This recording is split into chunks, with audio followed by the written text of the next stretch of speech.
Abandoned on the streets, two strangers invade the silent routine of a man on the brink of the end and turn a family's fate upside down for a price no one ever imagined. The rain fell over Portland with the persistence of someone in no hurry to leave. The streets of the historic downtown glistened under the yellowish light of the lampposts, reflecting the hurried silhouettes of passers-by running for shelter. It was one of those winter nights that seem eternal, when the cold penetrates to the bone and the dampness settles in like an unwelcome presence. Walter Richards adjusted his dark overcoat as he left the doctor's office on 15th Avenue. At 72, he maintained the upright posture that had accompanied him during decades as a businessman, but his steps had lost the firmness of yesteryear. The consultation hadn't brought good news. The tests confirmed what his body had been whispering for months: the tired heart, unstable blood pressure, medications accumulating like reminders of a fragility he insisted on ignoring. "Need company to get home, Mr. Richards?" the receptionist had asked, a young woman with a gentle smile who already knew him from monthly consultations. "No, thank you. I've always managed on my own," he had answered, as he always did. And it was true.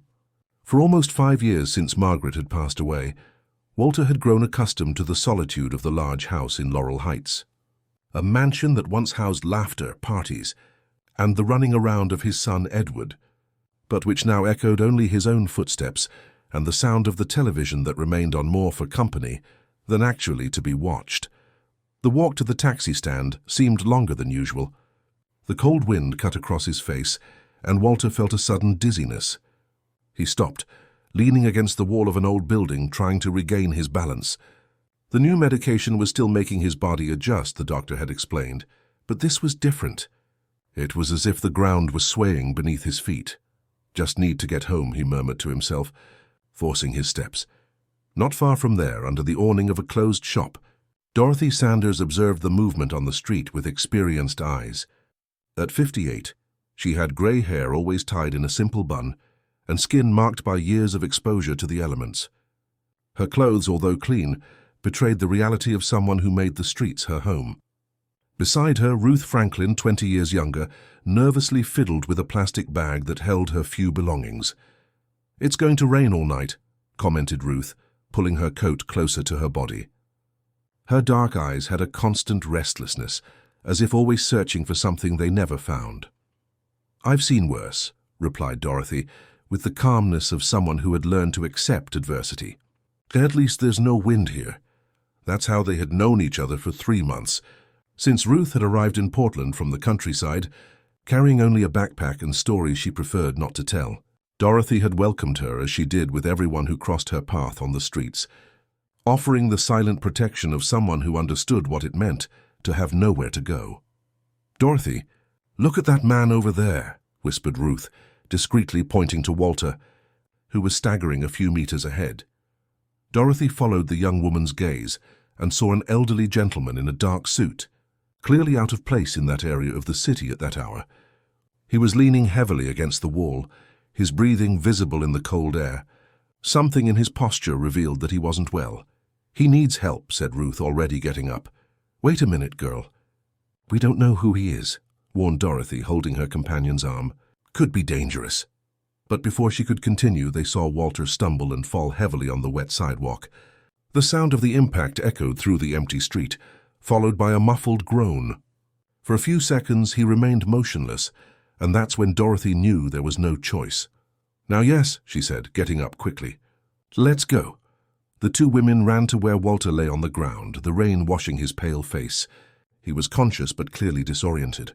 His eyes scanned the approaching figures, trying to focus. "Are you all right, sir?" asked Dorothy, kneeling beside him. "What happened?" "I don't know," murmured Walter, trying to prop himself up on his elbows. "Felt dizzy and—" "Don't try to get up yet," instructed Dorothy with natural authority. "Ruth, help me here." Together they helped him sit up, leaning him against the wall of the nearest building. Dorothy removed her own coat and placed it over Walter's shoulders, while Ruth used her plastic bag to protect his head from the rain. "I need to call an ambulance," said Ruth, looking for the cell phone she didn't have. "No," said Walter with a firmer voice. "I don't want a hospital now. I just need to rest a bit." Dorothy studied the man's face. There was something in his eyes that she recognized, the wounded pride of someone not accustomed to accepting help. It was a feeling she understood well, having been on the other side of this coin. "Listen, mister," she said, using a maternal tone that surprised even Ruth. "You can't stay here in the rain. Is there somewhere we can take you?" Walter hesitated. Logic said to refuse, to call a taxi and return home. But something in this woman's voice, in the sincerity of her concern, made him lower his guard. "I live in Laurel Heights," he managed to say. "But it's far from here." "Far or near doesn't matter," said Dorothy, determined. "Ruth, help him up. We'll find a dry spot until he feels better." They helped him to his feet, supporting him by the arms. Walter was surprised by the strength of these women, who seemed so fragile. They walked slowly to a broader awning, where they managed to shelter completely from the rain. "What are your names?" asked Walter, still leaning on Dorothy. "I'm Dorothy and she's Ruth," replied the older woman. "And you?" "Walter." "Walter Richards." They stayed there for almost an hour until Walter recovered enough strength to stand on his own.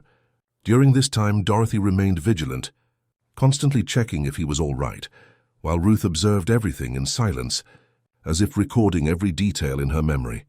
When a taxi finally arrived, Walter insisted that they get in too. "No need, mister," said Dorothy. "We'll stay right here."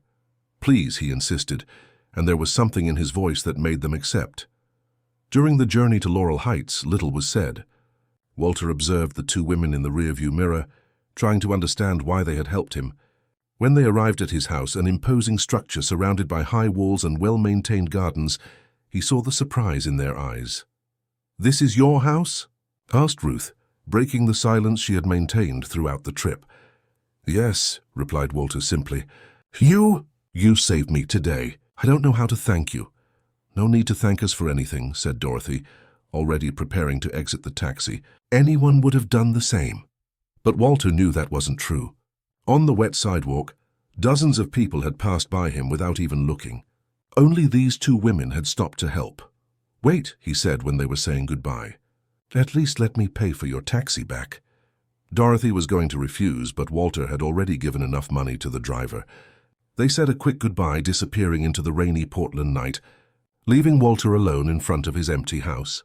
That night, as he took the medications prescribed by the doctor, Walter couldn't get the two women who had rescued him out of his head.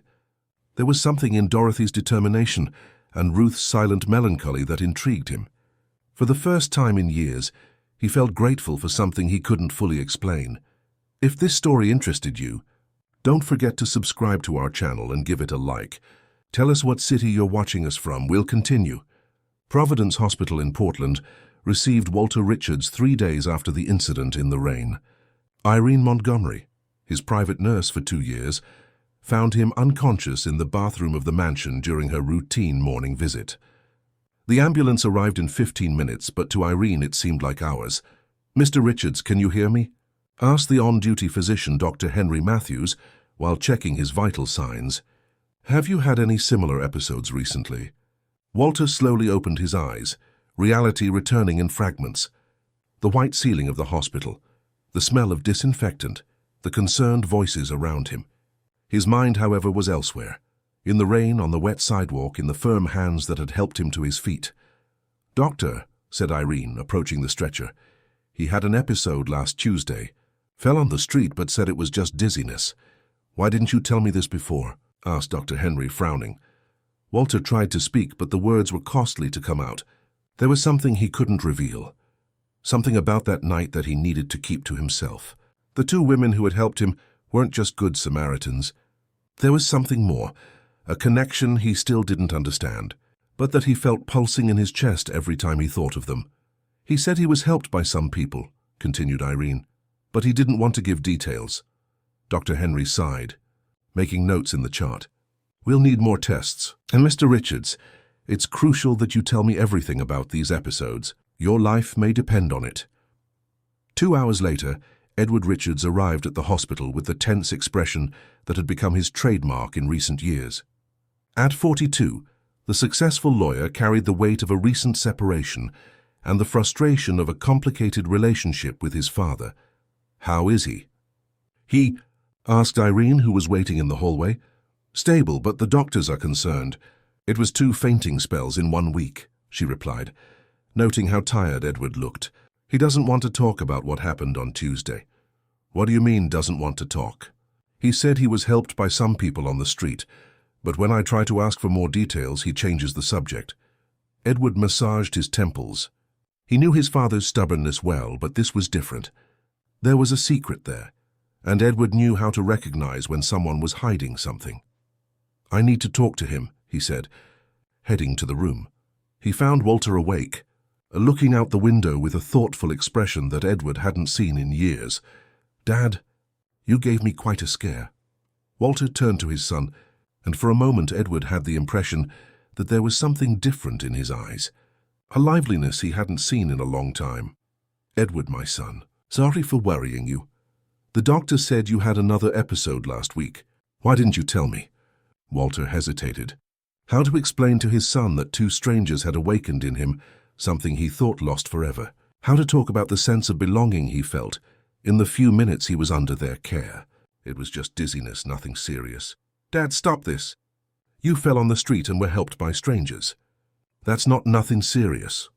They weren't strangers, said Walter softly. They were angels. Edward arched his eyebrows.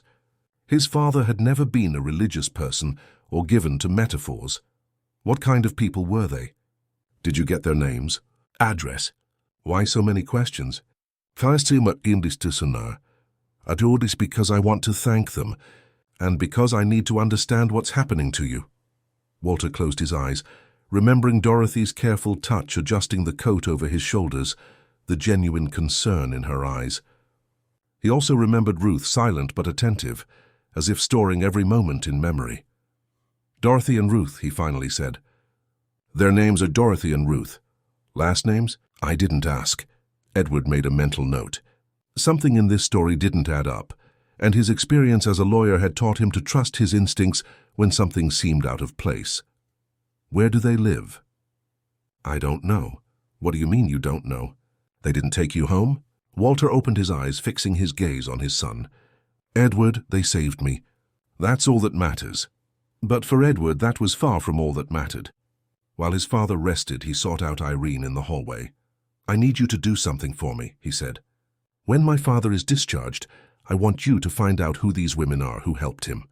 Why? Want to thank them. I want to know who my father was with. Irene studied Edward's face. There was something in his expression that bothered her, a distrust that seemed disproportionate to the situation. Edward, they just helped your father. That's exactly what I want to confirm. 3 days later, Walter was discharged with a new medication routine and strict recommendations for rest. During the journey home, Irene noticed that he was quieter than normal, lost in thoughts that seemed distant. Mr. Richards, may I ask a question? Of course, Irene. These women who helped you, was there something special about them? Walter looked out the car window, observing the Portland streets he had known for decades. How to explain that for the first time in years, he had felt cared for by someone who wasn't being paid to do so? How to talk about the feeling that those 2 women had awakened something in his heart that he thought was dead? They treated me like family, he finally said.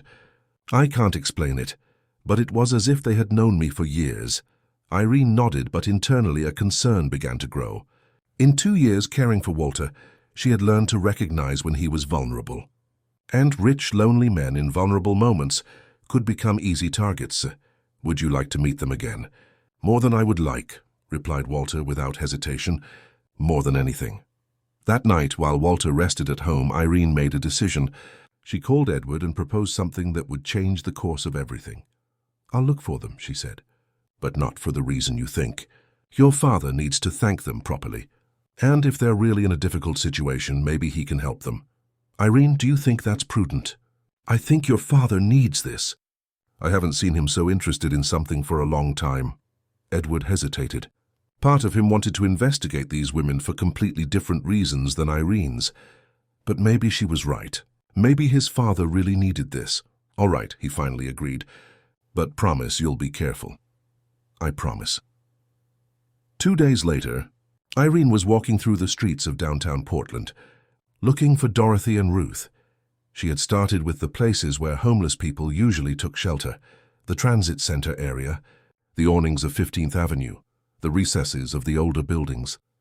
She found Dorothy sitting on the benches in Liberty Square, reading a book that seemed to have seen better days. Ruth was a few meters away, watching the pigeons pecking at crumbs on the ground. "Dorothy," called Irene, approaching carefully. The woman looked up from the book, studying the stranger who was addressing her. There was something familiar about her, but she couldn't place where she had seen her before. "That's me. Can I help you with something?" "My name is Irene. I'm Mr. Walter Richards' nurse. The man you helped last week." Dorothy slowly closed the book, and Ruth approached, curious. "How is he?" asked Dorothy, and there was genuine concern in her voice. "Better, thanks to you two. He was hospitalized for a few days, but he's well now." "Hospitalized?" Ruth spoke for the first time with a voice laden with anxiety. "Was it because of what happened that night?" "Partially, yes. But he's fine now," reassured Irene. "Actually, I came here because he would like to speak with you. He wants to thank you personally for what you did." Dorothy and Ruth exchanged glances. There was something in this proposal that made them uncomfortable and hopeful at the same time. "It's not necessary," said Dorothy. "Anyone would have done the same, but you did it, and that means a lot to him." Irene studied the two women. There was dignity in Dorothy, despite the worn clothes and the difficult life that showed in her features. And Ruth had something in her eyes that intrigued her, a deep melancholy that seemed to carry untold stories. "He would like you to visit him," continued Irene, "for dinner, as a form of gratitude." The proposal hung in the air between them, like a possibility that seemed too good to be true. Dorothy knew the world well, knew that gestures of kindness sometimes came with hidden prices. But there was something in Irene's sincerity that made her want to believe. "When?" asked Ruth softly. "Whenever you want," replied Irene, extending a card with Walter's address. "He said you will always be welcome." As she walked back home, Irene didn't know that she had just taken the first step in a sequence of events that would change the lives of everyone involved forever. Sunday arrived sunny in Portland, a rarity for the harsh winter the city was going through. Dorothy woke up early in the temporary shelter house, where she had secured accommodation for herself and Ruth for the past few nights. The card Irene had given her was kept in her jacket pocket, already crumpled from being handled so much. "Do you think we should go?" asked Ruth, sitting on the edge of the narrow bed, watching Dorothy arrange her few belongings. "I don't know, girl. I've seen a lot in life, and I've learned that when something seems too good to be true, it usually is." But there was something about the proposal that intrigued Dorothy. During the 3 days that had passed since the meeting with Irene, she couldn't stop thinking about the man they had helped. There was something familiar about him, a strange feeling of recognition that she couldn't explain. "He seemed like a good person," said Ruth softly. "And he was really needing help." Dorothy nodded. The young woman was right. In her 58 years, she had learned to recognize genuine people, and Walter Richards seemed to be one of them. "All right," she finally decided. "We'll give it a chance. But if anything seems strange, we leave immediately." 2 hours later, they were getting off the bus in Laurel Heights, an upscale neighborhood that contrasted drastically with the places they usually frequented. The houses were large, surrounded by high walls and well-maintained gardens. It was a different world, where poverty seemed not to have permission to enter. "It's here," said Dorothy, checking the address on the card. Before them stretched an imposing mansion, with an elegant facade and wrought iron gates. When they rang the doorbell, it was Irene who answered them, with a warm smile that reassured them. "I'm glad you came. Mr. Richards is anxious to see you." They were led through a well-maintained garden to the main entrance. Ruth looked at everything with wide eyes, as if she were entering a dream. Dorothy, more contained, observed the details with attention. The room where they were received was spacious and elegant, decorated with antique furniture and paintings that seemed to have history. Walter was waiting for them seated in a leather armchair, wearing a discreet suit. When he saw them, his face lit up in a way that surprised even Irene. "Dorothy." "Ruth," he exclaimed, rising with difficulty. "You don't know how happy I am to see you again. How are you feeling?" asked Dorothy, approaching carefully. "Much better, thanks to you two."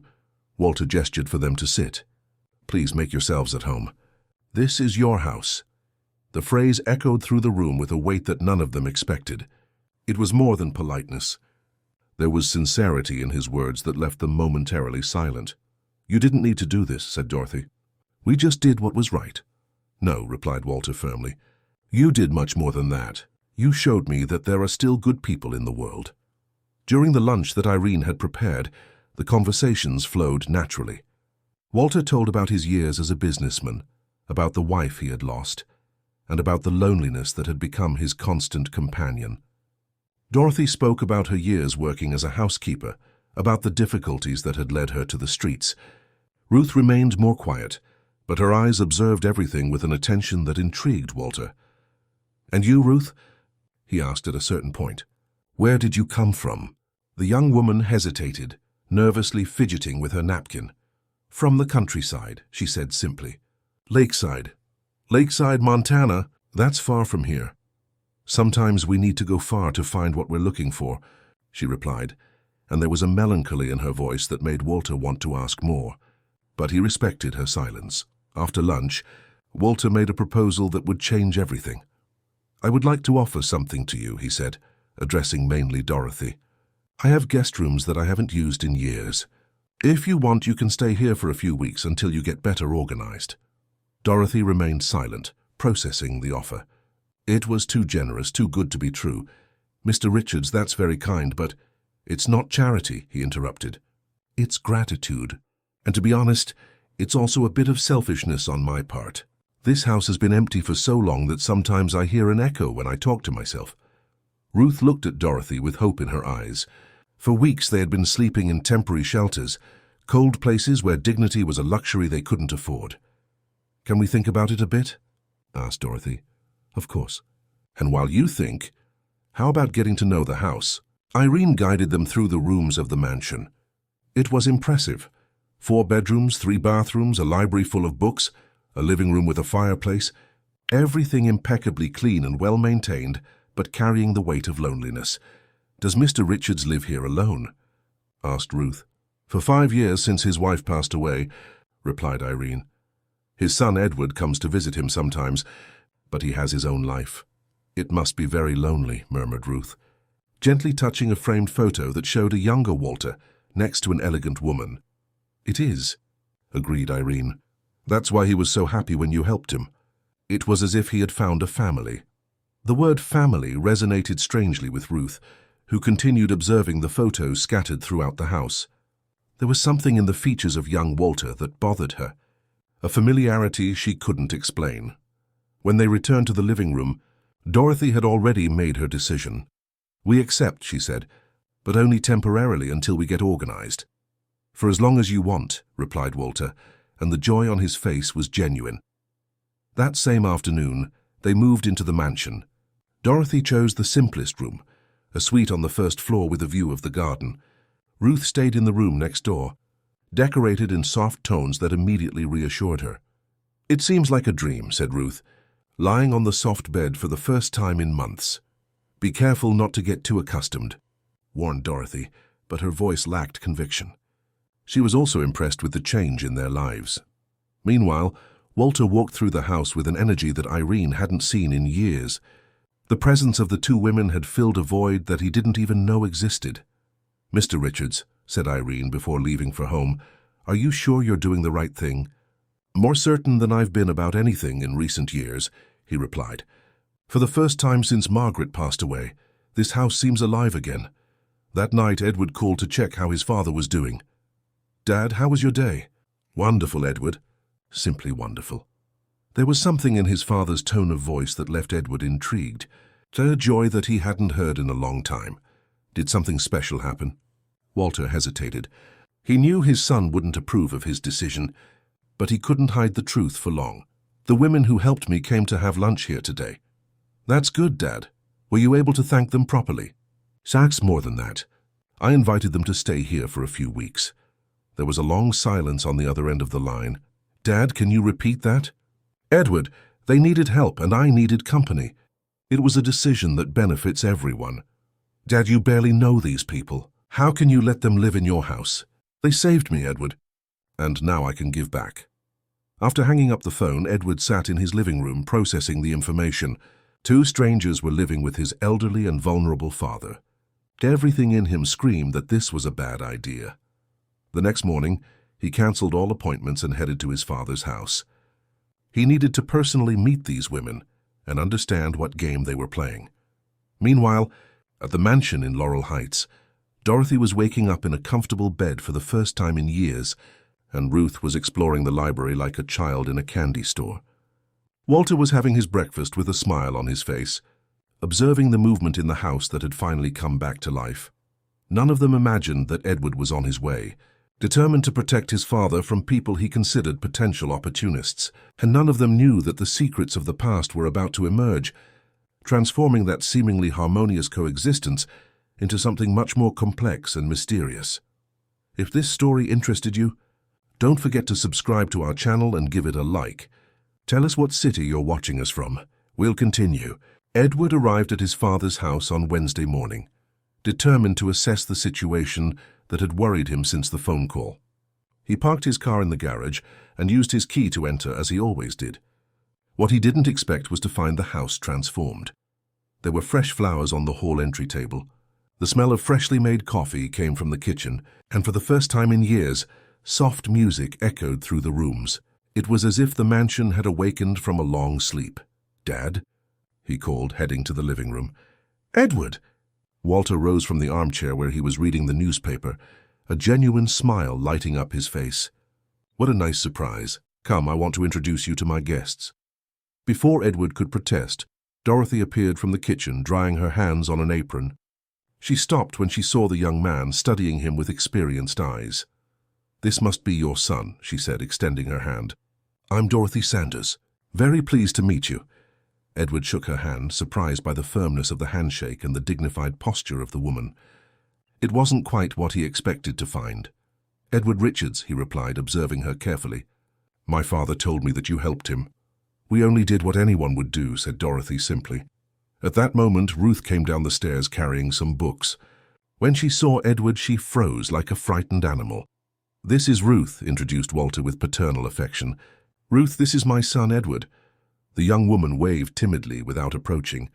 There was something in her gaze that left Edward intrigued. It wasn't just shyness.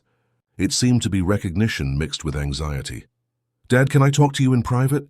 asked Edward. "Of course." "Dorothy, can you show Ruth the library? I'm sure she'll like the history books." When they were alone in the study, Edward got straight to the point. "Dad, are you sure about what you're doing?" Completely. For the first time in years, I feel useful again.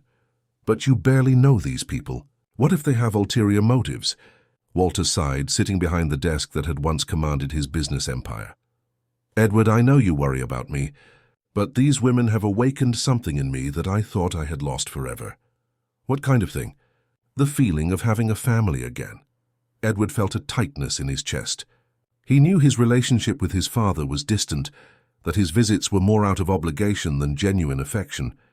But that didn't mean that any stranger could occupy that space. "Dad, please be cautious. At least let me check some things about them." "What kind of check?"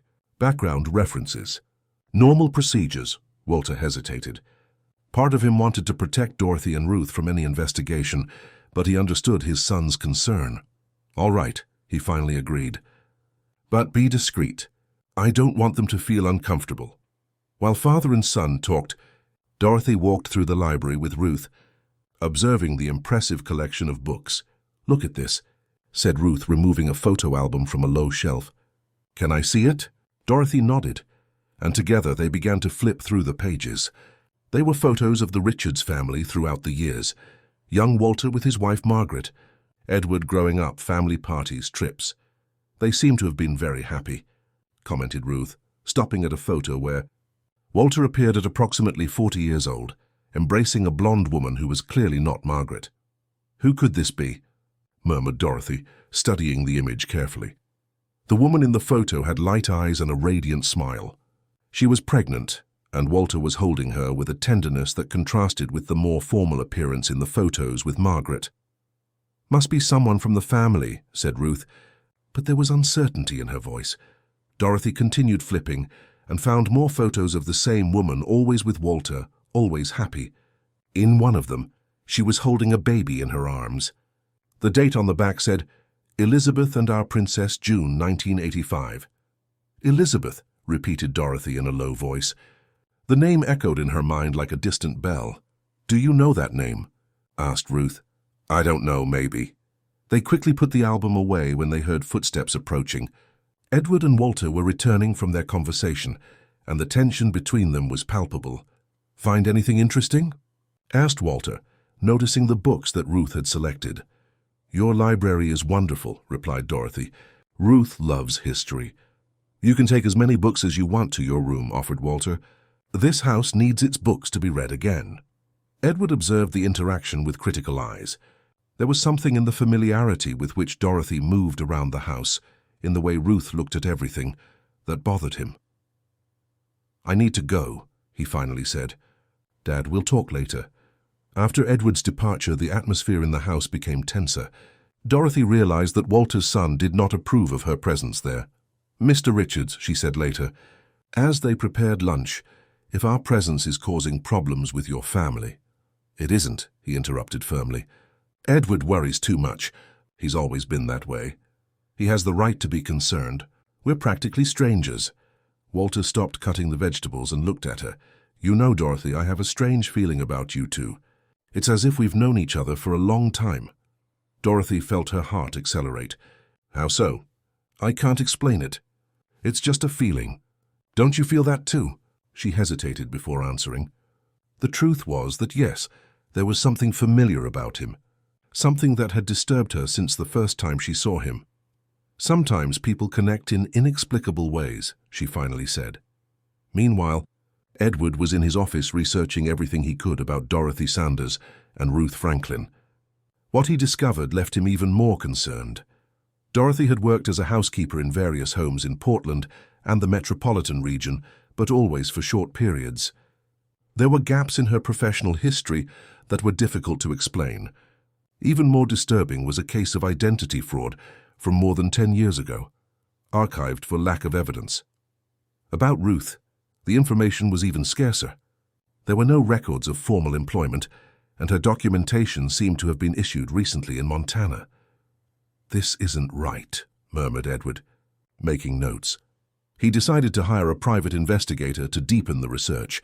Mark Taylor was a former police officer whom Edward had used in some legal cases. If there was anything suspicious about these women, Mark would discover it. Back at the mansion, Irene was arriving for her routine visit and was surprised by the changes in the house. How are you feeling? She asked, checking Walter's blood pressure. Better than I've felt in years, he answered sincerely. And your guests? They're wonderful. Dorothy is practical and organized, seems to know this house better than I do. And Ruth? There's something special about her, Irene. Something that moves me. Irene made the routine notes, but she was concerned. In 2 years caring for Walter, she had never seen him so emotionally involved with strangers. Mr. Richards, may I ask a personal question? Of course. Have you ever felt this way before? This feeling of familiarity with people you barely know? Walter became thoughtful. Once, he finally said, a long time ago, with someone that I shouldn't have let go. Can you tell me about it? He hesitated, looking out the window where he could see Ruth reading in the garden. It was more than 30 years ago. I was young, married for a short time to Margaret. I met someone who changed my life, someone who made me question everything I believed about myself. What happened? I made choices that haunt me to this day, choices that affected more people than I imagined at the time. Irene nodded, storing the information. There were layers to Walter's story that she was beginning to discover. That night, while the house slept, Dorothy silently went down to the library. She needed to see those photos again, needed to understand why the name Elizabeth echoed in her mind with such force. She found the album and flipped to the photo of the pregnant woman. She studied every detail of her face, every feature that seemed vaguely familiar. Elizabeth, she whispered again. And then, like lightning, the memory returned. 25 years ago, in a small town in the interior of Montana, she had met a young, desperate pregnant woman named Elizabeth. A young woman who had told her a story about a married man, about an impossible love, about a daughter that he would never know. Dorothy looked toward the upper floor where Ruth slept, and the pieces began to fit in her mind like a terrible and wonderful puzzle. "My God," she murmured, finally understanding why fate had placed her and Ruth in Walter Richards' path on that rainy night. Dorothy couldn't sleep for the rest of the night. Sitting in the armchair in her room, she observed the garden through the window as the memories from 25 years ago returned like persistent waves. Elizabeth Morgan, the 18-year-old she had met in Greenfield, pregnant and abandoned with eyes full of tears and a broken heart. "He's married." "Dorothy," Elizabeth had said that distant afternoon, holding her belly that already showed the pregnancy. "He said he loved me, but when he found out about the baby, he said he couldn't leave his wife, that he had responsibilities." Dorothy remembered perfectly the name Elizabeth had mentioned through her sobs, Walter Richards, a businessman from Portland who had gone to the countryside on business and ended up getting involved with the daughter of the local company's accountant. When dawn arrived, Dorothy had already made a decision. She needed to talk to Ruth, but before that she needed to be sure of her suspicions. She went down to the library and looked for more clues about Walter's past. In a poorly closed drawer of the desk, she found old documents, certificates, contracts, correspondence. And there, among papers yellowed by time, was what she was looking for. A birth certificate in the name of Anna Ruth Morgan, born on June 15, 1985, in Greenfield, daughter of Elizabeth Morgan, father not declared, Anna Ruth, she whispered, remembering that Ruth always used only her second name. The pieces of the puzzle fit perfectly. Looking for something, Dorothy turned around startled. Walter was at the door of the library, wearing a robe and with a curious expression. "Mr. Richards, sorry, I couldn't sleep and came to read a bit." He approached, noticing the documents in her hands. "What papers are those?" Dorothy hesitated. It was the moment of truth, but she hadn't yet talked with Ruth. She didn't know if the young woman was aware of who Walter really was. "They're just old documents that were in the drawer." "Sorry for the curiosity." Walter took the birth certificate and turned pale upon reading the name. "Where did you find this?" "In the drawer." "Why? Do you know this person?" Walter sat heavily in the desk chair, holding the paper with trembling hands. "Elizabeth," he murmured. "My God, Elizabeth. Who was she?" asked Dorothy softly, although she already knew the answer. "Someone I should have protected. Someone I loved more than anything in life, but whom I abandoned when she needed me most." Tears began to stream down Walter's face, and Dorothy felt her heart tighten. "And the child? I never met her. Elizabeth disappeared from Greenfield soon after. After I said I couldn't take responsibility for our daughter. I looked for them for years, but I never managed to find them." Dorothy looked at the certificate again. "Anna Ruth Morgan, born on June 15, 1985. Yes, that would be the name. Elizabeth wanted to call her Anna Ruth if it was a girl." Walter stopped talking, an expression of shock taking over his face. "Dorothy, did you say Anna Ruth?" "Yes, Ruth. Our Ruth." "When was she born?" "Mr. Richards, answer, please." "I believe in 1985. Walter remained silent for long minutes, processing the information. When he finally spoke, his voice was just a whisper. "She's my daughter. I think so." "And you knew this when you came here?" "No. I only discovered it last night when I saw the photos of Elizabeth. It took time for me to remember her." "You knew Elizabeth?" "I did. I took care of her during the first months after Ruth's birth. She was very sick, very weak. She died when the girl was only 6 months old." Walter buried his face in his hands, sobbing. "I killed her. My cowardice killed Elizabeth." "No," said Dorothy firmly. "She died of postpartum complications. But yes, you abandoned her when she needed you most." "And Ruth? How did she come to you?" "I was the one who raised her until she was 8, when I went to work in another city. She stayed with an adoptive family, but ran away when she was 16. I found her again a few months ago on the streets of Portland." "Does she know?" "About me?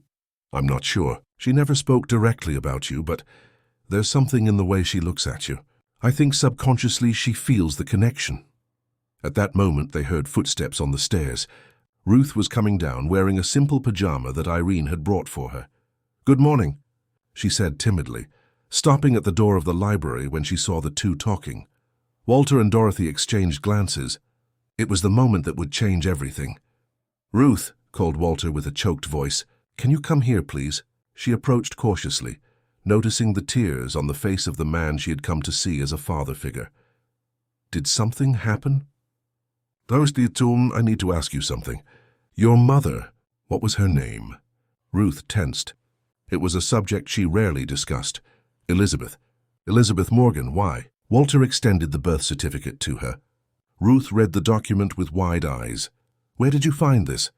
It's been in my drawer for more than 30 years, said Walter softly. Ruth, I'm your father. The silence that followed seemed eternal. Ruth looked at Walter, then at Dorothy, then back at the document in her hands.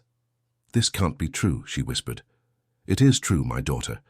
I abandoned you and your mother more than 30 years ago. The worst decision of my life. Ruth began to tremble. All the pieces of her fragmented life finally fit together.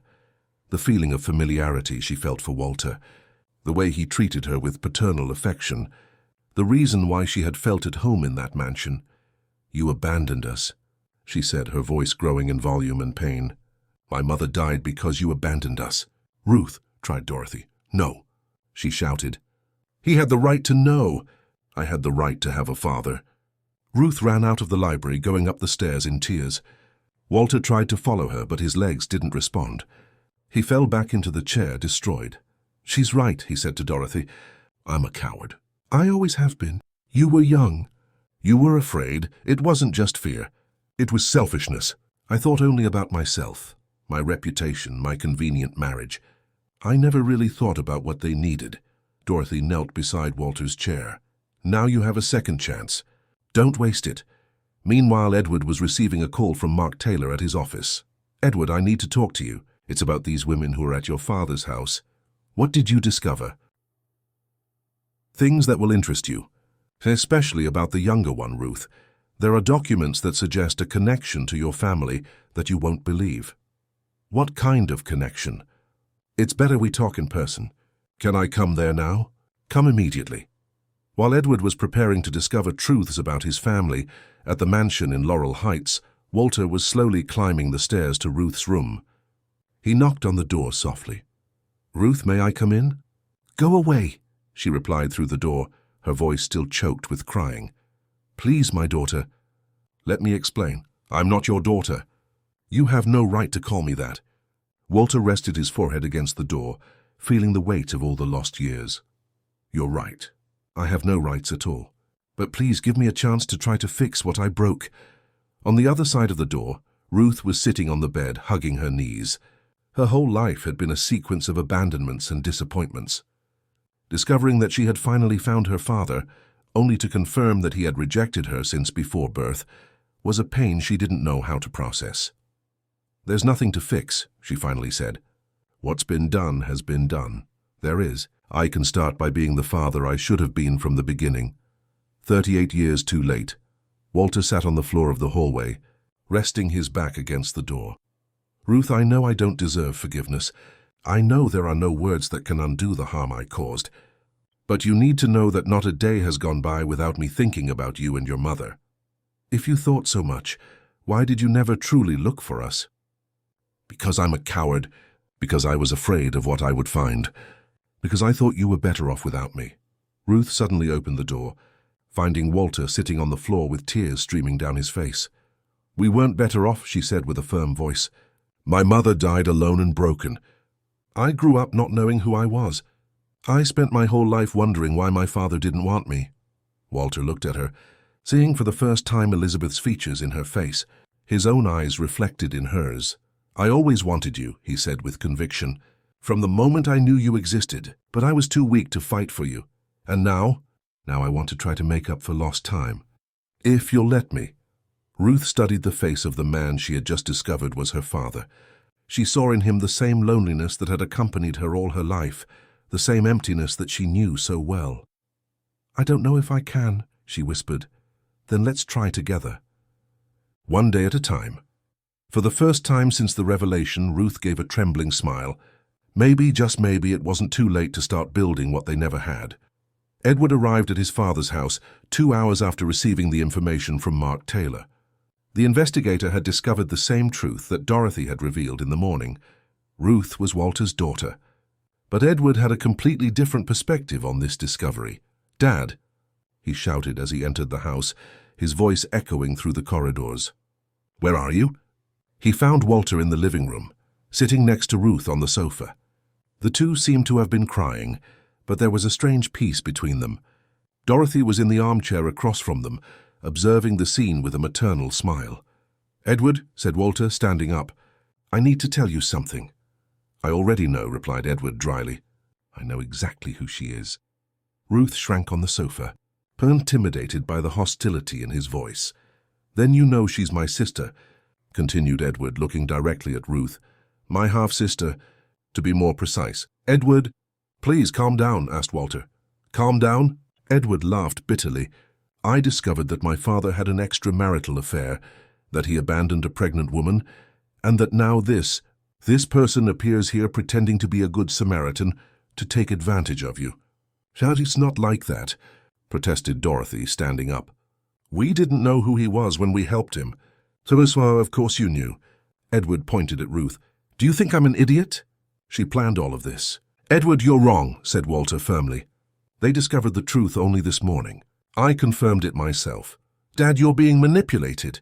"Don't you see it's all an act?" Ruth finally found her voice trembling but determined. "I spent 38 years of my life not knowing who my father was.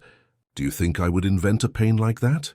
Edward looked at her, seeing for the first time the resemblance to his father. It was undeniable. She had the same eyes, the same jawline. "Even if it's true," he said, slightly softening his tone, "that doesn't change the fact that you're taking advantage of his vulnerability." "Edward," Walter interposed himself between his son and Ruth. "Enough! These women saved me in two ways, physically that night and emotionally by giving me a second chance to be a father." "Dad, you're already a father." "I've been your son for more than 40 years. The words came out laden with hurt, revealing old wounds that Edward had carried for decades. "You're right," said Walter softly. "I was an absent father to you too. Always focused on business, always distant. Perhaps this is my chance to learn to be better." Edward felt tears burning his eyes. "It's not about learning, Dad, it's about choosing. And you've always chosen other things, other people." Ruth slowly rose from the sofa. "Edward, I didn't come here to take your father away from you. I came because I was lost and he offered me a home. And now that you've discovered who he is, you'll stay forever, right?" "I don't know," she answered honestly. "I'm still processing all of this." Dorothy watched the tension between the siblings with a broken heart.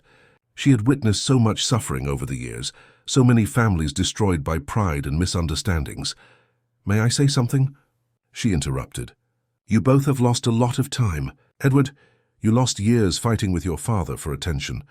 Ruth, you lost an entire life without knowing him. But you still have time to build something new." "It's easy to say," said Edward. "You don't know what it's like to share a father." "Actually, I do. I took care of Ruth when she was a baby, and then watched her be adopted by another family. I know what it's like to love a child who isn't biologically yours and have to let her go." Edward looked at Dorothy with surprise. There was a pain in her eyes that he recognized. "You really took care of her when she was little?" "I did. And when I found her again on the streets of Portland, broken and lost, I promised myself I wouldn't abandon her again." "So you knew who she was all along?" "No, I only discovered it last night. But if I had known, I would have brought her here a long time ago. Everyone deserves to know their family." Walter approached Edward, placing his hand on his shoulder. "Son, I know I made many mistakes. With you, with Ruth, with Elizabeth. But for the first time in years, I have hope that I can fix some things." Edward looked at his father, then at Ruth, who was watching everything with eyes full of tears. "She looks like you," he finally admitted. "Especially when she's sad." "She does," agreed Walter with a trembling smile. What if we tried?" asked Edward hesitantly. "It won't be easy. I have a lot of accumulated resentment." "So do I," said Ruth softly. "But maybe we can overcome it together." Irene arrived at that moment for her routine visit and found the whole family gathered in the living room, with faces that mixed tears and smiles. "Did something happen?" she asked, concerned. "A miracle happened," replied Walter. "Irene, I want to introduce my daughter, Ruth." The nurse looked from Walter to Ruth, processing the information. "Your daughter?" "A long story," said Dorothy, "but a story that finally had a happy ending." That night, for the first time in decades, the dining table in the mansion was full. Walter seated at the head, Edward to his right, Ruth to his left, and Dorothy beside her. Irene had stayed for dinner, at Walter's insistence, who wanted to share the happiness with everyone who had been part of his journey. "I want to make a toast," said Walter, raising his glass of water, "to family, not just the one born of blood, but the one we choose to build with love and forgiveness." Everyone raised their glasses, and for the first time the Richards house filled with genuine laughter. "Dad," said Edward after dinner when they were alone in the study, "I want you to know that I'll try. With you, with Ruth. It won't be perfect, but I'll try. It's all I can ask, son.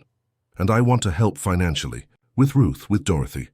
They deserve stability after everything they've been through."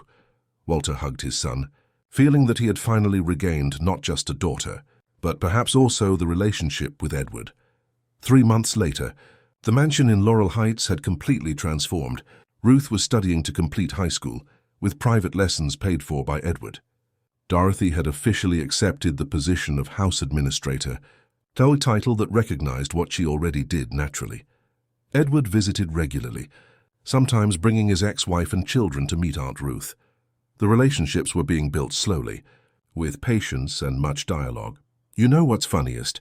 said Ruth one afternoon as she and Walter gardened together. "I spent my whole life looking for family, and it was here all along waiting for me." "It wasn't waiting," corrected Walter.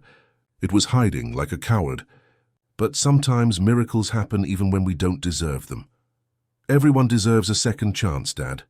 The word "Dad" still caused a tightness in Walter's chest every time he heard it. It was a gift he never thought he would receive. "And you, Dorothy?" he asked, seeing her arranging flowers on the garden table. "Are you happy here?" "I'm home," she replied simply. "For the first time in decades, I'm truly home." As the sun set over Portland, painting the sky with golden and rosy hues, the Richards family was finally complete. Not in